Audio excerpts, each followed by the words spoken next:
Well, welcome everyone to what is essentially, I guess, the fourth episode of Burn and Learn. We're happy to be here. Very excited to be again back in Rebellion Cigar Room, downtown Leesburg. Thanks to Justin and the Rebellion team for the continuous hospitality there. Certainly appreciate that. As you guys know, my name is Steve Mann, the co-host of Burn and Learn, and the creator of Stogie Hub. And Chris, if you want to give a quick intro on yourself. Sure, my name's Chris. I'm the co-host of Burn and Learn. And then we're very excited to have special guests with us today. We have Zack and Andray from HDA Cigars. So very excited to welcome them to this episode, and we're going to talk about their product line. We're going to talk about some information around, their company. And so with that, I would turn it over to Zack and Andray to give themselves a quick introduction. Awesome. I'll start it off. Thank you guys for having us. We're really excited to be here. My name is Zack. I am one of the co-founders of HDA Cigars. And HDA, we've been around for about 10 months or so. So we're still a brand new boutique cigar company based here out of Northern Virginia. I'll kick it over to Andre. How you doing? I'm Andre. I'm also co-founder of HDA, retired CW3 Warrant Officer, United States Army. Glad to be here. Nice to meet everybody. Perfect. Well, I think, is in typical fashion, our agenda here is pretty informal. We do quick introductions. We thank our hosts, which we've done, and then we just go right into a cut and light for a cigar. And with you guys being our special guests, I'm certainly sure that you brought HDA cigars for us to cut and try. So, love to know more about what you brought, and love to give them a try. So, absolutely. So we brought one of our 3 core line. This one is called the Cataclysm. It is an Ecuadorian Habano with 100% Nicaraguan filler, rolled out of a factory down in Esteli, Nicaragua. So this is, like I said, one of our 3. And so, yep, we brought some for you guys here to go on ahead, and figure we thank you. dive right in, cut and light. I like perfect. it. Appreciate it. It was starting to feel not like a cigar podcast without a cigar. So I dig it. Appreciate it. What's in the filler and binder? Yeah, so we use filler from 2 different regions within Nicaragua. For this specific blend, it's 2 different regions. Region 1 is Condega, and then region 2 is Ometempe. So we utilize tobacco from 3 different parts of the plant for this specific blend, but it comes from 2 regions, in Condega and then Ometempe, which is the southern part of the country. It's a volcanic region in the center of Lake Nicaragua. All of our cigars, our core line, features 100% Nicaraguan tobacco as a filler, and all 3 of our core line are actually Ecuadorian wrappers. Ecuadorian Habano. This one is an Ecuadorian Habano. That's correct. And the other ones are Ecuadorian but not Habano, or? Correct. So, this specific one is the Cataclysm. We have 2 other blends. We have the Descending Shadows and the Veiled Mutiny. The Veiled Mutiny is an Ecuadorian Maduro, and the Descending Shadows is an Ecuadorian Sun-Grown. How did you come up with the names for the cigars? You want to dive into that one a little bit, Andre? So as previously stated, 20 years U.S. Army retired. We wanted something that kind of paid tribute and homage to our military service, hence the name HDA, our Hermanos de Armas, Brothers in Arms Cigars. So Zack and I kind of went back and forth. We wanted some representation of the cigars that meant force, that was strong, that was powerful. And as we smoked the samples, because we had about 8 samples before we made our decision to come up with these 3 lines, we would go through and smoke and kind of categorize that flavor profile of that taste with what we thought a word that represented it. Okay. So we kind of went through, if you were to smoke the Veiled Mutiny, you understand why. We would smoke it probably the first third, but as it slowly burns into the second third, it kind of creeps up on you. So that's why we got the Veil of Mutiny in there. Cataclysm, which is the word that I really love. I mean, it's a violent storm, brutal, and that's what I love about this. And as you continue to smoke this, even on the retro, if you retro hell, you'll get some of those notes and those flavors in there, and you'll kind of understand why. Descending Shadows. Yeah, Descending Shadows, I think, is just kind of indicative. That is of our three blends, it's our more spicy blend. So we wanted something that, something that kind of is more of like a gray. Essentially, if we wanted to paint a picture of exactly that, a descending shadow. So kind of, it might be different than some other brands out there, but we didn't name our cigars until after we'd chosen our blends. Once we established our blends, once we figured out these are the three blends that we wanted to represent us, at that point we wanted to kind of come up with a name that was representative of the actual blend itself. Gotcha. So you focused on the blend, and then let the blend speak to Absolutely. the name and the name of the line, which That's I correct. think is a great idea. So Andre, appreciate again, both of you guys appreciate your service. So familiar with your service, Zach. How about you? What your service? Yeah. So I prior Air Force. Okay. I separated all the way back in 2011. Stationed in the southwest part of the United States. Spent my time around aircraft while I was in. Okay. And then since 2011, continued kind of doing the same sort of job, but on the outside. So have spent all of my time around manned and unmanned aircraft, supporting the U.S. government. Gotcha. Yeah, that's. I love to hear the stories around service. I didn't serve, but my dad was a CW3 retired. Awesome. I was born on Fort Bragg. I'm sorry. We didn't even plan that. That's perfect. Come on now. I had no say in that, right? But yeah, so my dad had a long career with the Army, so I did not have a chance to serve. But I'm very partial to hearing the stories, and always thankful for the service. I think we talked about it on one of the prior podcasts. One of the events they had here was Horse Soldier Bourbon. Oh, nice. And these are the guys that were I think the Army Rangers, the Green Berets. Absolutely. That went in our country's initial response to 9/11 in Afghanistan.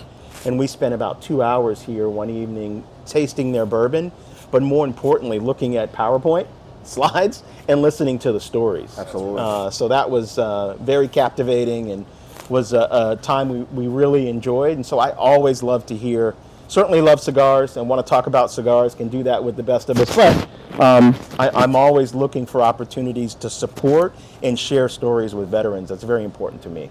You know, when Andre and I, we decided to start this, something that was really important to us was the fact that we can say that we're 100% veteran owned. Yeah. And so this is no outside investors, no outside money. This is Andre and I's baby. So being able to say that we're 100% veteran owned is something that we definitely pride ourselves in. We kind of like to say that maybe they'll try us for the first time because we're a veteran owned company, but they'll continue to come back because they enjoy the smokes. Yeah, I know, I like that. So how did you guys just thinking out loud, how did you guys meet, and how did you come to the realization that you both shared a passion and wanted to undertake something like this? I'd love to hear that story. You want me to go first? Or? Sure, yeah. Well, so my cigar journey started around 2007, 2008. Okay. I was getting ready to deploy to Iraq once we had boots on ground in Iraq. My girlfriend, who's currently my wife now, actually my wife, I used to smoke some less than desirable things, military, and I was a fresh W1. So she basically came to me and was like, hey, look, if you have an interest in any form of cigar, you should smoke good cigars. And I was basically like, what are you talking about? So I got promoted to W2 while downrange, and my wife actually bought me Cigar of the Month Club for the duration of my deployment. Gotcha. Okay. So that got me hooked into cigars. So fast forward, retired in 2017, Zach and I used to work together. Worked together for about 6 years or so. Yeah. And I had been secretly working on a business plan to open a cigar lounge, but I didn't really disclose it to anybody because it was just my baby. It was something I was working on my own. Sure. And I forgot who I told, but Zach caught wind of it. And Zach approached me like, dude, I heard you opening the cigar lounge. Like, I want in. I'm like, wait a minute, come down. Like, let's talk about this. So like separately, I had also really been exploring the idea of opening up a cigar lounge. And it was kind of one of those things that, kind of like Andre, I had been smoking cigars for many years at that point. I started a little bit younger than Andre. When I turned 18, I immediately started smoking cigars because back then it was you only had to be 18 and now it's 21. But as soon as I turned 18, I really started smoking cigars. My dad smoked cigars when I was a kid. I'd been exposed to cigars pretty early on, and it was always I was always drawn to the aroma around cigars. Sure. So shortly after I joined the military, I tried smoking for the first time. Kind of smoked a lot of the lower end flavored cigars. That was kind of like my gateway into the cigar realm, and then eventually started refining my palate a little bit. And then after I got out of the military, I really enjoyed the camaraderie that came with smoking cigars with your friends. So I deployed as a civilian multiple times, and every time I would deploy, a bunch of us would always sit outside and smoke cigars in Afghanistan, and there was always a real big bonding experience when you were smoking cigars with your friends. So I kind of told myself that I wanted to get involved in the cigar industry somehow. I had always seen that as a cigar lounge. So when I caught wind that Andre was thinking about doing that, it felt natural. So we kind of both realized we both realized that we had an affinity for cigars, and so it started off that we wanted to open up a lounge, and then the plan was we were going to open up a lounge and we were going to have some house blends, and we were going to create some banger house blends, and COVID hit, kind of derailed that a little bit. And so we ultimately decided, well, you know what? Maybe we'll skip on the lounge, and instead we'll just create our own blends, and that's how HDA was born. Yeah, no, I like that. I mean, when I think about my cigar journey, my first role out of undergrad, I started at a bank in Baltimore, and so I'm just a young kid. They assigned me to a lending group with a bunch of senior lenders, right? So I'm 24. These guys are 35, 36, and they would go out and have evening events with customers, and they would be smoking cigars. And I think I told this story on a prior episode. Initially I was kind of like, hey, really not my thing, until my mentor pulled me aside and it's like, yeah, it really kind of needs to be your thing, right? So I took it up. This was probably mid 96, 97 or so. The issue I had, though, was because I was around a number of older guys that had done well in their profession, they started me off on Davidoff. Oh wow! Right, like so I went straight into Davidoff, right? Yeah. So well, it's expensive. Right. So there were times later that I detoured and pulled back a little bit. As Chris knows and most people know, that Davidoff's kind of my line again now, Gotcha. right? I'm Okay. back to that spot. So I've had an affinity for cigar smoking since then, but I would say probably it started to evolve probably over the last 10 or so years. For work, I travel a lot, and I make it a point to go to lounges when I'm traveling, right? Because a lot of what you said resonates with me, right?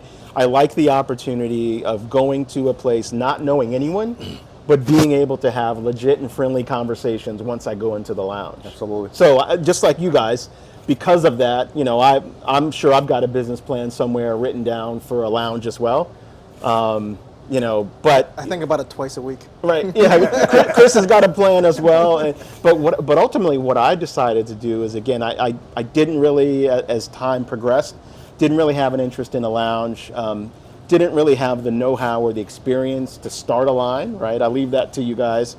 And so I'm kind of thinking about what are the opportunities, right? And so as I thought about it more, and I moved more from kind of mid-career to late career and started thinking about retirement, started thinking about what do I want to do to fill some space, right? And so as I looked around the house and I see lighters, cutters, humidors, accessories everywhere, I'm thinking if I have that issue, other people have to have that issue as well. Absolutely. Right? And so I know on occasion I've gone to eBay, Facebook, Marketplace, Etsy, Reddit, you name it, to try to sell decent accessories with little to no success. So from that experience, and couple that with, the desire for me always looking for that next cool cutter or that next great lighter was born the idea of Stogie Hub, which is essentially, as best I can tell, the first members only online platform solely dedicated to a trading platform for aficionados. I mean, I've never Right, seen so- anything like it. Yeah. so- It definitely fills a niche. Yeah, so in development, I mean, I think I'm probably 90 days in on building out a plan, and I think I'm inching closer and closer to launch. I mean, I was tentatively looking at March 1st, so I think we're pretty close. So yeah, a lot of work's gone into it, marketing, running analytics, running economics. I'm now know more about coding and what it takes to build a website than I ever want to know, right? But it's been a great experience, and I look forward to it. So that's kind of my story. But you know, as I thought about retiring from commercial lending, retiring from a second career in tech, my wife was like, find something that you really love. And so I thought about it. I think I was smoking a cigar when she said that. And I'm like, okay, if I can figure out a way to create a company and a role around my love for smoking and cigars, that's a win-win. Definitely. So that's where I am, and I'm super excited about that. But I think what I'm most excited about is when I having these conversations, or being able to talk to folks like Zack, talk to Andray. Like I think Zack and I met over Instagram, right? Yeah. Like I posted as I'm trying to build a following for Stogie Hub. I think I posted something, and I posted Aldi, which is where I live, and Zack literally lives around the corner. That's So he pinged me. And I'm One like, neighborhood over. Right. I was like, Aldi. I like- don't see that very often. What? so I'm like, I'm gonna catch up with this guy, like sooner rather than later. I'm like, we're gonna be friends. Yeah. And so that's the camaraderie and the beauty that I like about the cigar community. And I feel like my efforts around Stogie Hub will help evolve and take that to a higher level. So that's kind of my story, and Yeah, I'm man. looking forward to it. Kind of similar to you. I travel a lot for my my day job as well. Andre and I are still new into this, so this is by no means our full-time job. But I travel a lot for my day job, and I mean, just being able to go around the country and meet people in this type of setting, and just make conversation over something as simple as a burning leaf is pretty sweet, and it's definitely something that Steve and I met at the Cigar Lounge, and so there you go. yeah. See, exactly. So Yeah, it was the same thing. Chris and I met over Route 7 in Leesburg, and you could tell. I'm like, we're going to be friends, right? Like that's just the way it worked out, right? Definitely. And so, fast forward a year, and we're now. It's been 2 years, a little over 2 years now. Yeah, keep me honest. Fast forward a couple years, and we came up with the idea of the podcast, and we're literally learning as we go, right? It's the same thing, and Yeah. you're going to continue to learn, as you know, right? I mean, and I like to read a lot of quotes, a lot of motivational things when it comes to business and entrepreneurship, and that was, for me, it was just, the first step is getting started, right? Yeah. And I literally bought a whiteboard, I put it in my office, and I just started jotting stuff down, and I would call Zack and be like, Zack, I wrote all this stuff down. And then, of course, because of the amount of money we invested into it, my wife made me give her a presentation first, right? She had to approve the power. Oh, absolutely. The CFO had to sign off. Of I'm with course. you. I had multiple signatures required, right? she was the adult in the room. Oh, that's Many of correct. these conversations, Because I would have blew it all. Right. Here, take all of this. Absolutely. But I'm really happy. I feel blessed in a sense to have a partner like Zack to come on board. Because honestly, this social media thing is just not my thing in a sense. But Zack has been that push on me, like, Dre, we got to do this. Like, come on. And I'm like, all right, let's go. So he's been dragging me along and stuff. And I've been learning a lot from Zack in the process, despite the age difference between us, right? I've learned a lot from him. I'm still learning from my business partner, but we continue to grow together. Our palate, as far as sampling cigars and such, and what we like, our flavor profiles. I think Zack's tolerance is a little bit higher than mine, Yeah. but we like what we like, and that's one thing we did when we came up with our samples and our blends, is something that we like to smoke, and will consumers and other people enjoy it as well. And I think we did a great job on our first three for our core line. Yeah, I think a lot of people, especially like new cigar brand owners, they get really wrapped around the axle of I need to create something that's going to appeal to the masses. One of the things that a lot of people said to us when we were first starting was coming up with blends that there's a little bit of something there for everyone. Yeah. And I mean that'll drive you insane if you really you're going to end up with you're going to end up with 10 sticks in your core line. It's impossible. Or you Yeah. have to just accept the fact that maybe your cigars aren't necessarily for everyone. So Andre and I took the approach of, look, we're going to make cigars that we enjoy smoking, and we trust that the cigar community is also going to enjoy smoking them. And so far, it's been a success. I mean, so far, we've received. What is the process like of blending a cigar? Like, can you kind of, I don't know, maybe it's a long, drawn out process, Sure. but kind of like a 10,000 feet high level overview of what. Yeah, so I mean, I'll start on this one. I think that I think a lot of people can get really, like with anything, can get really, really nerdy on this stuff, right?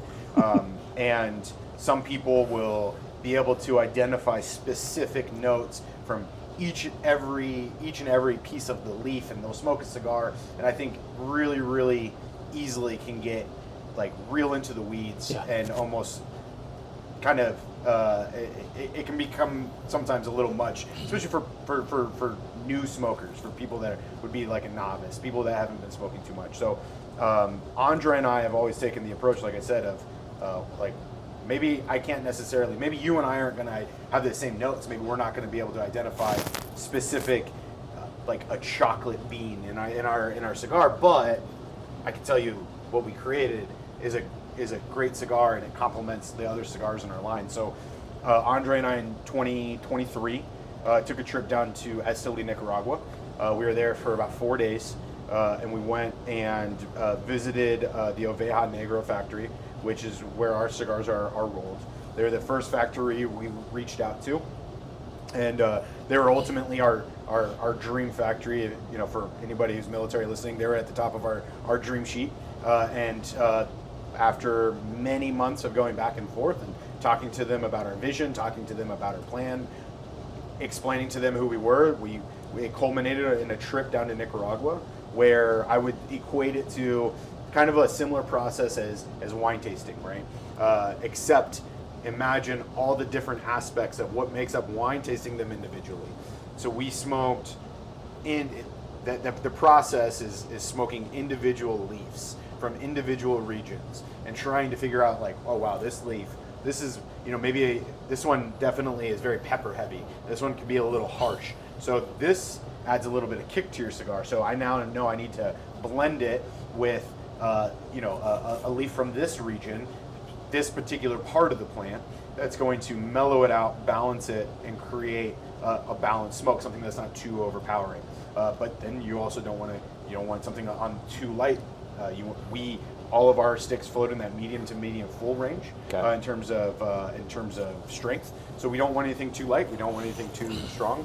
And then we would leave at the end of the day. We would sit, kind of exchange notes. Hey, what did you get on this? What did you get on this? And then we would write the factory and we'd say, hey, we'd like to try these 10 different blends. And so they would roll up those 10 blends, and we'd go to the factory the next day and we'd smoke those 10 blends. And like, nah, all right, back to the drawing board on these. All right, these made the cut. And it was just whittling them down. And it culminated with us finally coming back home and them shipping out a total of 8 different blends to us. And then we took about 6 months to whittle down those 8 blends to what is now our core line, which I think is within itself is a balance to each other. We don't have anything we don't have a flavor profile that are very similar to one another within our core line, and so it creates like a nice well-rounded portfolio. And just to caveat what Zach mentioned, I mean, we had a couple blends where the blends were similar, but we changed the wrappers on them, and the taste was totally different. Yeah. Like, that's something that we learned, and we was like, wow, this is truly amazing. I mean, our binders are pretty much neutral, but the fillers were the same, and we were like, wow, we don't like it with this wrapper, but we really enjoyed it with this wrapper. So we kind of went down there, and when I say we smoked a lot of cigars, we smoked a lot of cigars. So I think our palates are pretty cultivated at this point. I mean, you could talk to somebody who's been in the cigar industry, whether they're a cigar roller, a factory owner, somebody who's just owned a brand for 30 years, and they're super, super nuanced, and they understand that little tiny changes greatly change the complexity of a cigar. And I'll say that when we created these, you know, we went into this amateurs, right? Like, Andre and I did not come from the cigar industry, but what we did know was we knew a cigar that tasted good, and we knew that one of the most important things for a cigar is not only just the flavor profile or the strength profile, it's the construction of a cigar. Absolutely. It's how that cigar is not unraveling in your hand, how the cigar is Critically important. It's super important. I mean, how many good cigars have you guys smoked that you've gotten a third of the way through, it starts canoeing, or you're having to constantly retouch it, or it starts unraveling on you, and you're like, dude, this isn't even worth it, and you just ditch it. I know I have on numerous occasions. So when we were identifying our factory, that was something that was very important for us. But you talk to people in the industry, and they go, it's a much more scientific process for them. Early on for us, man, it was a lot of like, well, this one tastes really good. Let's try it. And this one tastes even better. Correct. And then, well, this one's not so great. And well, this one's really good. And then it's just a matter of just whittling it down. So on our website, one of the things that we always say is, we make a cigar that we guarantee every single one of the cigars that comes out of our factory is a cigar that we smoke, right? Yeah. That we make cigars that we enjoy, and we trust that everybody else is going to enjoy them too. Yeah, like I said, I think that's an awesome approach. One question I do have is, so we're clear on how the blends work and how you kind of iterated on the blends. How about Vitola, size and ring gauge? Like, how did you make those determinations? What did that look like? So anybody who knows our current line right now, we keep it real simple. Keep Correct. it simple, stupid, right? Yeah. Correct. We didn't want to create 5 different sizes for 3 different blends with 15 different facings, 15 different like, it would have been a nightmare. Too much, yeah. And so, especially from day one. So it was very simple. I mean, Andre and I were like, hey, what size cigar do you like to smoke? Well, I like a 6x54. Yeah, Yep. man, that's my favorite size Straight too. to the point. Boom, done. So we created a 6x54. Obviously, with a ring gauge that is a little bit on the bigger side, it's a lot more filler that you're tasting when you smoke the cigar. So we put a real big emphasis on the filler tobacco, because Gotcha. that is 90% of what you're smoking with a Vitola this size, right? So we ultimately decided on this Vitola, as in, for me, it's my favorite size. It's really where Andre and I like to hover, and that's what our core line is comprised of. Now, you're talking to us 10 months after starting the HDA. If we talk again, maybe at the 24th month, now we might have a couple different Vitolas, or we're working on some limited editions or short runs that are going to be different Vitolas. But for our core line, 6x54 is where we hover right now for all 3. And it was the same thing when we decided on our label. It was simplicity. I mean, we wanted to keep it simple, clean, something that we liked, and I think we both agree, like, we like the lettering that's on a Jack Daniel's bottle. It's just black and white, it's simple, Yeah. it's straight to the point. Right. And that's something that we wanted, and that's no hate or notcher on anybody, and how they do their labeling or anything. We just wanted something clean and something different. Yeah. And it does kind of catch your eye when you walk in the humidor and you see HDA, because the boxes are just so clean and different. There's nothing on them that just really attracts you. It just distinguishes from everybody else in a sense. Now, with the boxes and labels, are those also done by the factory, or is that a different entity that does that? So it's coordinated through our factory. James and Angela, who own and operate the factory, they do all the coordinating. So we utilize the same box and band maker that they utilize for their blends, Okay. their blends that they own. So it's all done one-stop shop. Thank goodness, because I've heard horror stories about having to coordinate external from the factory on bands and boxes. Each one of our boxes, for instance, has a Bovida pack that's included, right? Yeah. Each one of them is factory sealed and then cellophane wrapped, and each one of the cigars within the box is cellophane wrapped. I couldn't imagine trying to coordinate all those external pieces. Yeah. So having a factory that's able to do that for us is, oh my gosh, it's a world of help. It Yeah, is. one of the things you worry about with so many handoffs is the opportunity for poor execution, right? You could blend a perfect cigar, but if when it gets to the banding, something happens, or it gets to the cellophane, something happens, or gets to the box, you don't even know that may be occurring, right? And so to have one entity that can just get you from A to Z is probably the best way to go, I would imagine. It's fantastic. And Yeah. being able to rely on those people as well, Yeah. so that way you're not losing. I mean, the attention to detail, the little things. One of the things that I hate is when a band takes forever to come off. I hate having to sit there, like with our bands, I mean, it's just like a simple peel, right? Being able to have a band that just peels off nicely, it's not stuck and you're having to pick at it. Something like that is super, super, like that's something that I really appreciate about a really well-made cigar is. The worst is when it's glued on and then the wrapper comes off with it. Yeah. Yeah, that's Yes. that's like the first and last time I smoked that cigar. I Right? I'm agree. like, I'm not. And then you're trying to slide it off and you're Yeah. peeling your wrapper. Yeah, no, I know Yeah, exactly. pulling off the Yeah, wrapper. Yeah. yeah. So those little things are the factory that we work with. I mean, they have it down to a science. They have trusted subcontractors, if you will, that they work with that they get it right, and it saved us a lot of sleepless nights. It allows us to instead focus on growing our business instead of making sure that the product that we're delivering to our retailers, to the customers, is just going to be trash. It's something. It's nice to be able to know that that's taken care of. And then one thing just to highlight, I mean, as Zach mentioned, we work with them, but HDA is Zack and Andray's baby. I mean, it's us, the blends. They ask questions of what we want to see.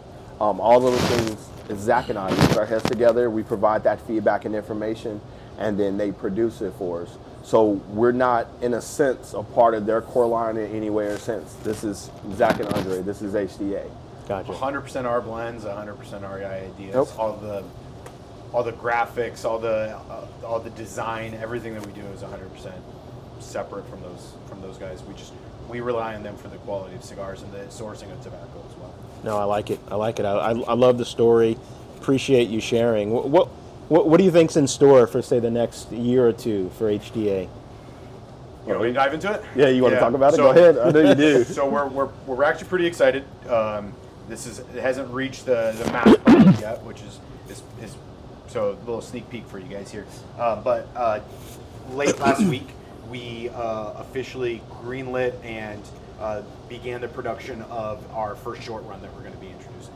So we're hoping to deliver it to retailers, existing HDA retailers, we want to time it up as close to the 4th of July as possible. Kind of what we envision is having a short run release on the 4th of July and then having a short run release on Veterans Day in November. So the idea would be that we kind of celebrate those patriotic holidays with like a kind of a tribute back. So we have our first short run. It's going to be a very limited number of boxes, and it's going to be something very different than what we've had thus far. Not going to kind of dive in yet as to like what the blend is going to be, but it's going to be a different blend, different wrapper, and a different vitola than anything that we have right now. Again, it's only going to be offered to HDA retailers, so we're pretty excited about it. We also have HDA merch is officially going to be released on our website here. It's going to be on our website just before we hit our 1 year mark. So we have some cutters, lighters. We're going to have some sweatshirts, t-shirts, and then some ashtrays as well. Okay. And then most importantly, PCA. We got PCA coming up here in about a month and a half, yeah. So we'll be setting up a booth at PCA, so we'll be there eager to meet other people within the industry, yeah. That's a good point. No, it's perfect. That's perfect. So it sounds like obviously you guys came together and have put a tremendous amount of work into your baby, which you can tell the product speaks for itself. What have you learned? Two questions. What are the couple of things that you learned, and what were the couple of things that maybe surprised you throughout this process? I think for me, and some of my friends can attest to it, like I feel like I've always had the entrepreneurial bug in me, but just trying and failing, and Zach say it all the time, and if we fail fast, right? Yeah. You fail fast, get back up, do it all over again, right? But just don't stop, and then the passion that we have for what we do, revenue aside, we're very passionate about smoking cigars. We're very passionate about HDA. So continue to push. If you're inspired to do something, whatever it is outside of cigars, just continue to push hard.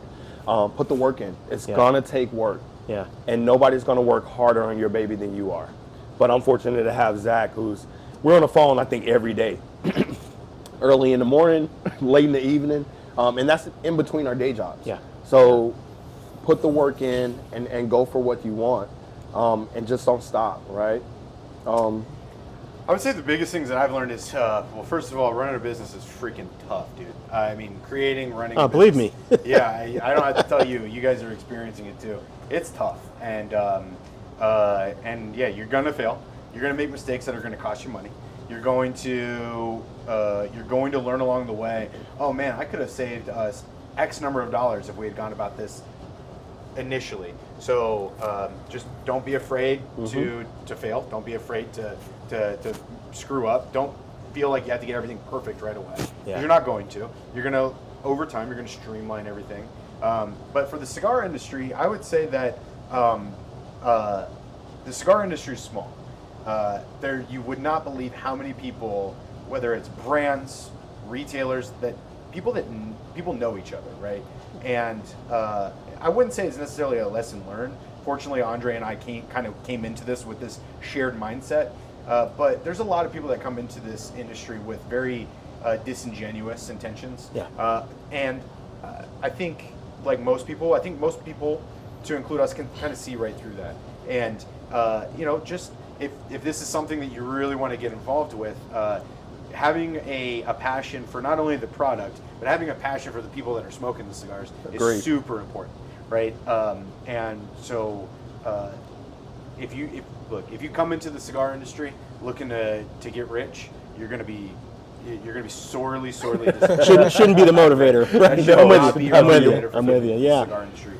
And then the last thing I'll say too is just make sure that you have a lot of trusted people within your circle. Yeah. A lot of people that you can really rely on to talk to you have those difficult conversations, can be honest with you. So Andre and I own 100% of the company, and we only have one rep, and he lives down in South Carolina. His name's John, and John is an absolute straight shooter. John is so easy to call us out on our BS. If we're making a mistake, and he'll give it to us straight. And having somebody like a John in your life that is not afraid to call you out and give it to you straight is super, super important as well. Our wives too. Yeah. I was going to say. Sorry. Yeah. Number one, make sure you have good wives or good spouses. I was going to say, my John is at home right now. Right? My version of your John is at home right now, right? So. No, she calls me out on BS for all the company stuff. The cigar stuff, that's John. Yeah, no, making sure you have a good support elements, whether it's at home and within the industry, is huge. Yeah, I think for my learnings, and again, I embrace this, right? After 30 years in corporate America, like where I was incented to maybe make a decision a day or a decision every other day. Literally, where I sit right now, I'm making a decision every minute and every hour. Yeah, and I embrace that, right? Like I enjoy that. Yeah. I no nonsense. I want to get to the hard work, but I want to get to the hard work that's going to yield results. I don't want to go to a meeting for the sake of going to a meeting, right? I want to come out with a decision made and move forward, and an entrepreneurial venture allows you to do that. So I've really enjoyed that. On the flip side, I was talking to Chris, you end up being the CFO, the CEO, the chief legal officer, chief marketing officer. You're doing it all. So, absolutely. You're literally learning and educating yourself as you're making decisions. So that creates unique challenges, but it's all upside and opportunity for us. You're wearing a billion hats. I can tell you, we go back and forth, and that's where we balance each other out. Like as far as like the IT stuff, of course, the back end, the website stuff initially was all me. Zach was like, nope, he provided feedback. So we had somebody to build the initial foundation, but managing it was me on the back end. And then Zach is a killer. I mean, he's all about going out, seeing the retailers, talking to people, drawing people in, bringing HDA in.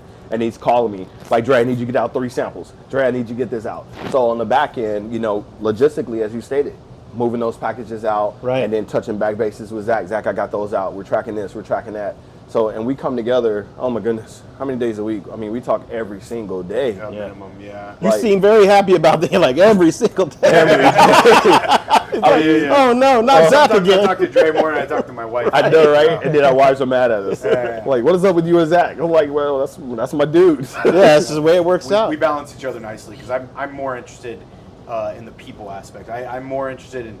I mean, my favorite thing about HDA is being able to go to these cut and lights. And we do a lot of events with our retailers. I absolutely love going to these events and meeting people, hearing their story. Like genuinely, the very first time that I went to one of these events and somebody had been like, dude, I have been smoking your cigars for a couple months now and I absolutely love your cigars. Like that's the type of stuff that I'm like. Makes it all worth it. Right, man. Yeah, Like, it does. Yeah, it makes it all worth it. It truly does. It truly does. Yeah. It's awesome. Yeah, the other thing I've learned is that, you know, when you're looking at making decisions as an entrepreneur, you're never going to have 100% perfect information.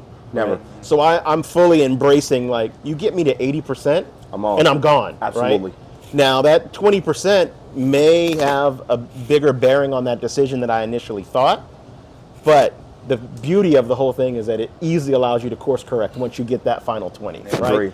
Move in a different direction, right? You got to get to 80 and you got to go. Yep. Right? So many people get caught up and they get paralyzed by not knowing that last 20 and they end up doing nothing, right? I agree.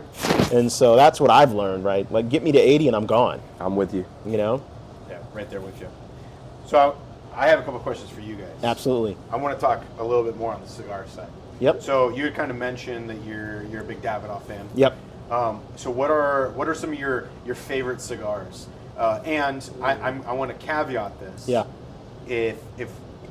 I'm kind of a nerd when it comes to I'm a big boutique. Well, before ever thinking about starting HDA, I've always been a big boutique fan. Yeah. So if you want to throw in a boutique or two in there, what are some of your favorite brands? Boutique brand I just tried, Romacraft. Oh man. I'm gonna butcher them, Mesterenza, or I forgot. Okay. Yeah, that one I tried at Tobacology in Manassas. Yeah. Their whole thing is like boutiques. Yeah. I don't know if you've been there or not. Yeah, so we're actually in both Tobacologies. We are. Okay. So Brett is the owner of Tobacology, Right, and I'll yeah. tell you, Brett does an absolutely incredible job of curating a very diverse and unique humidor. Mm-hmm. And Romacraft is like an absolute staple in his Yeah, his yeah. humidor. So I tried that one for the first time. I really liked it. Romacraft's killer. Dunbarton Tobacco and Trust. Sure. The Sober Mr. Brulee. That's the one I tried Yep. recently. That was really good. Okay. What else? What's your go-to?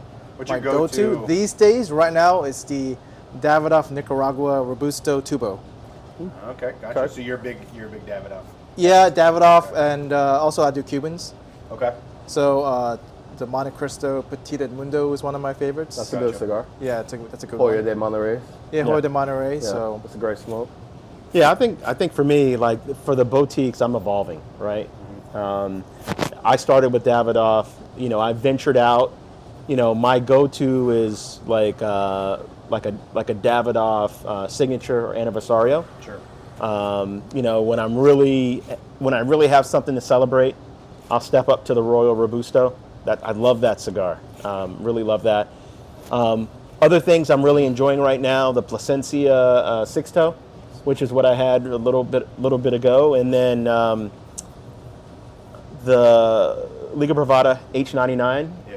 Really like that right now. It's a popular cigar right now. Enjoying that. But I have on my list for this year, for very special occasions. Chris and I were talking about it. I'm going to try the Behike 58. It just came out. That's on my list. Okay. I don't know where I'm going to source it, but I'm going to find one this year. I've been trying too for looking for him. Yeah, he's been scouting for me. And then when we finally launched Stogie Hub, I've got a Davidoff Oro Blanco 111. Wow. That's I've got that ready to go for my celebration.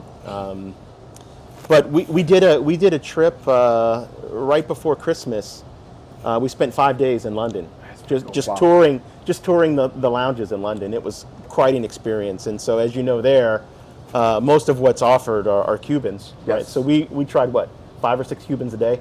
I mean, Yeah. for I was gonna 5 say, or did you 6. guys smoke anything that wasn't Cuban while you were out there? No, I don't think so. No, Yeah, no, it was all Cuban. Yeah, because I was out there in October and I couldn't find anything that wasn't Cuban. It was Cuban or bust. Yeah. What was interesting though, so the last place we went to was number 6 Cavendish. They had a crap ton of Opus Fuente, Opus really? X. Yeah, it was really interesting. I Wow. rarely see that much Opus X, and it was Absolutely. in London of all places. Very interesting. And then one of the cool things we brought back was I forgot the exact name, but there was essentially they make a Placencia for a particular store in London. Yeah. Oh, cool. and it's not. So they it's, have an exclusive with. Yeah. yeah, and it's It's a beautiful cigar. It's like, I think it's all Nicaraguan. Yep. And it's blended by one of the owners of that lounge. It's one of the biggest retailers in London. Oh, very cool.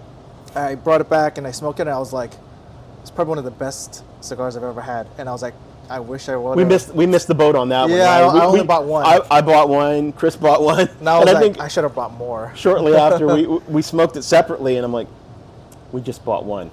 Wow. So that just means we got to make another trip back Oh, out definitely. there. Right? So after this, we need to get on a text thread, and I'm going to start pointing you guys into some directions of some really, really good, boutique or Okay. craft brands No, that'd be- that you can get in the yeah. area. too. love to do that. Yeah. Love to do that. And I'm not saying it's just because we work with them either, but Zach introduced me to Oveja Cigars, and the Last Rites became one of my favorites. Yeah, so Oveja Negra, that's Black Label and Black Works are all rolled out of Oveja Negra, and Black Label has been one of my favorite brands for probably 7 years. I love their cigars, but I mean that's one of the things. I kind of equate it to beer drinking. You can have like your Anheuser-Busch, you can have your Miller, you can have your Coors, and I'm saying he's laughing because I don't drink beer I'm not a big beer guy. But you have your big brands, right? You got the beer analogy. Oh yeah, Yeah. I'm a beer snob, so he's not. So I'm like bringing Yeah. Belgians and all those things. And he's Yeah. like, dude, this does nothing for me. Right. So- But I'm that way with cigars, right? Like He is. I like a lot of people are like, oh, I would never drink Budweiser or something like that. I'm that. I tend to be. I really enjoy finding that needle in the haystack. I Yeah. enjoy finding. We talked about travel. When I travel, I'll go into a lounge, and one of the first questions I always ask a lounge is, okay, so what do you guys have here that I might not be able to get everywhere Gotcha. else? Right. And Yeah. so it's opened my eyes to so many great cigar brands and some of the best, most unique cigars that you'll smoke. I mean, the flavor profile that you can get with a lot of these boutiques is Yes. just it's awesome because they play and they do. Do you things a think little bit different. Tatuaje is a boutique? I mean, it's a bigger one, but I can't really find Tatuaje here.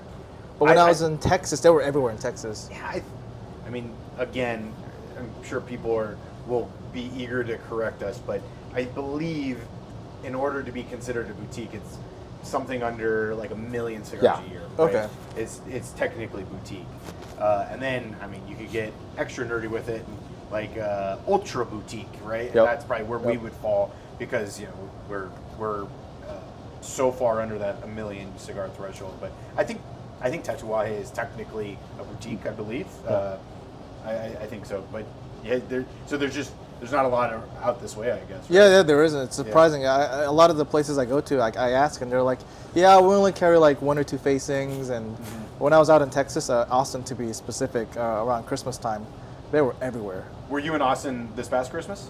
Right before Christmas. Okay, so if you remember, what were some of the lounges that you went into? So I went to Casa de Monte Cristo. Yep. Yeah. And then is it Habana House? Yeah. Yep. Man, Yeah. that's a big Yeah, one. that one. They So have 2. They just opened 3 locations Three, now. yeah, yeah. because they just opened one like within the last few months. Yeah. My daughter lives in Austin, so she's got a Habano house not far from, right on South Congress. Yeah. So that's the one I go to when I'm in Austin. Awesome. So shout out to Austin because they have an incredible cigar scene. They do.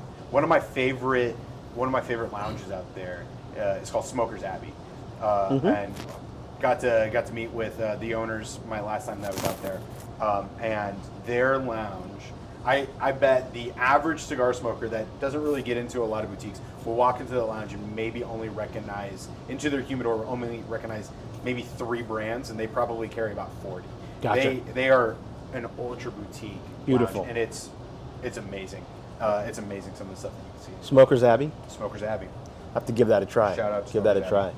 It was interesting. I was sitting in Casa de Monte Cristo having a cigar, and whenever I go there, I always try their Oliva Milanio that they make for Casa de Monte Cristo. Oh, okay. Very nice. I didn't know they So- made one. Yeah, I it's didn't a, realize they. yeah. It's a Milanio that's not a box press. It's just the non-box press Milanio. Is it a Series V? Yeah, they call it Serie V. Yeah. Milanio. Mhm. It's like a weird mix between a Serie V and a Milanio. Sure. Yeah. And a guy, I was just kind of chatting with a guy in front of me, and I was asking him what he was smoking, and he was saying, "Oh, this is like a Tatuaje negociant," and he was like, "It's really close to like a Cuban," and like he just offered it to me, and I smoked it, and I was like, "This is actually really good." Yeah. So I ended up, buying a few sticks. So Have you guys tried Foundation? yeah, Yep. Yeah, Foundation. I think they're technically still considered boutique. Foundation has Olmec is one of my favorite cigars. Tabernacle is also really good. Tabernacle. Fantastic. Absolutely. Absolutely. What's your? I guess if you had to, your like all-time favorite cigar? Is that a hard question? Well, it's definitely an HDA cigar. Great response. Of course. Great response. So you mentioned the Oliva Serie V. Yes. So people ask me like non-boutique, like legacy brand, what's my go-to? And I think the Oliva Serie V is it's a really, really good cigar, especially for the money. I think the Oliva Serie V is solid. And I'll be completely honest with you. I don't know if I've smoked a legacy cigar brand in since we've had HDA. I agree. Yeah. Yeah. But I would say that that's probably one of my go-tos, like for big brands. Otherwise, I'd probably say I really enjoy. I think you mentioned earlier the Last Rites Yes. by Black Label. That's got to be one of my favorites too. And I think mainstream for me though, I was hooked for a while on my father's cigars. Okay. Like, my goodness, that's a great smoke as well. But we actually shared a common interest with Oliva Series V. Yeah, We both did. love that cigar. Yeah. And then another one, if you guys haven't tried Stolen Thrones yet, Stolen Have not. Thrones is an absolutely phenomenal brand. They have some really, really good cigars that come out of that brand. Specifically, the Crook of the Crown is probably one of my go-to favorites right now too. That's non-HDA. But let's be honest, when you own a cigar brand, you end up smoking a lot of your own Yes, you cigars. do. Absolutely. you do. So Makes yeah, sense. yeah. For every one cigar that I smoke that's not ours, I probably smoke 10 that are. So Nope. it's a lot of HDA. Yeah, no, it's just a testament to the work you put in on the blend, right? For sure. So that's So that's one thing now. And then my question: have you guys ever been in an aging room? no. If you ever get the experience, Nicaragua, Dominican Republic, wherever you go, you got to go in the aging room. So one thing Zach mentioned about our cigars, quality and construction. And James is the master blender for Abeja Negra. But even with our brand, he treats it like it was his and his baby, and nothing's allowed to come out of their factory for 90 days. Gotcha. So all of our So cigars. post-roll. Post-roll, right? Yeah. So the Post-roll. cigars are rolled, and a lot of times they'll get thrown into cellophane, boxed up, and they're in the States within a week's. It's a good thing, but it's also a challenge when it comes to anticipating inventory. Yep. Post-roll, every cigar sits in their aging room for a minimum of 90 days. Post-roll, before it gets cellophane, before it gets boxed and sealed and shipped out. And I will tell you, The smell. that room will take your breath away. Yes. It is smell is so unbelievable. strong. Wow. Yeah. I mean, I could only be in that room for 60 seconds. Oh, Felt yeah. like a giant wuss because I had to dip Gotta out. go. I couldn't be in It's that the room. ammonia, right? Oh yeah. Yeah. it's, It is. I Wow. think they had something. Wow. They had a couple 100,000 cigars sitting in this aging In the room. In Wow. the room, and sitting on cedar shelves. We got to And figure then- out a way to get. Oh, We got to try this. I'll tell you. So It's Oveja incredible. actually does tours. Ah, So if you check out there their we go. website, they have dates and times posted on there. They actually do tours, and they'll take you through the factory. It's fantastic. That's beautiful. Good. It's an incredible experience if you ever get an opportunity. Well, that's awesome. Well, guys, look, we're excited that we had an opportunity to sit down with you guys. We're excited to learn more about HDA. Want to make certain that we stay connected with you guys. We want to know about your progression. So I'm sure we'll have you guys back, and we'll have ongoing conversations. But we really want to thank you for taking the time to sit with us and share opportunity to try the stick. It's great. Looking forward to what's next. And with that, we'll go ahead and wrap up. Chris, any parting words before we? I guess I'll talk about the cigar since you guys are here. That's a good So point. I'm getting some like sweet notes in the first third. I don't know if you guys get that at all. Sure. Some Yeah. like and then some kind of floral notes, I guess. Is that yeah? Mm-hmm. I'm not the best at like this, Sure. discerning palate. We've but- heard that before. Floral notes. Yeah, we hear floral that notes. often. And you mentioned on the first third, I would say that all of our blends, I don't think Andre or I are a big fan of cigars that are kind of the same all the way through. We want Right. something that we want to change, and so each one of our cigars, we created them to be dynamic, so that way what you're smoking at the beginning is not what you're going to get at the end, and that was something that was really important. I mean, we just smoked through some samples. We did. Before we chose what eventually is going to be our short run in July, and one of them immediately we eliminated just because it was super plain all the way through, and it wasn't really indicative of what we want. So yeah, I'm glad to hear it. I'm glad to hear it. Yeah, I would say floral is a very common description that we get with that cigar, particularly in the first third. It's very smooth too, all the way through. Yeah. Thank you. I appreciate it. I'm glad you like it.